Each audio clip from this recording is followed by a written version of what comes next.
34 વર્ષથી બિંદાસ ફરતો હતો આરોપી।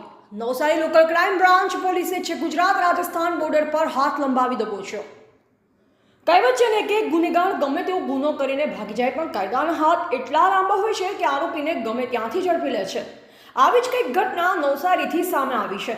નવસારી ટાઉન પોલીસ મથકના વિસ્તારમાં 34 વર્ષ પહેલા 1991 વર્ષમાં નવસારી ટાઉન પોલીસ મથકના વિસ્તારમાં ચકચારી કિંમત ₹80,000ના હીરા તેમજ રોકડ ₹30,000 મળી કુલ 1,10,000ની ચોરી કરી ફરાર થઈ ગયેલ આરોપીને લોકલ ક્રાઇમ બ્રાન્ચ પોલીસે 34 વર્ષ બાદ આરોપી ધોલારામ ઉર્ફે હેમતાજી લાદુરામ વિશ્નોઈને લોકલ ક્રાઇમ બ્રાન્ચની ટીમે રાજસ્થાન ખાતે 4 દિવસ રહી સ્થાનિક પહેરવેશ ધારણ કરી ગુજરાત રાજસ્થાન બોર્ડર પરથી ધરપકડ કરી તેને નવસારી લાવી તેના વિરુદ્ધ કાયદેસરની કાર્યવાહી કરી વધુ તપાસ માટે નવસારી ટાઉન પોલીસ મથકે સોંપવામાં આવ્યો છે।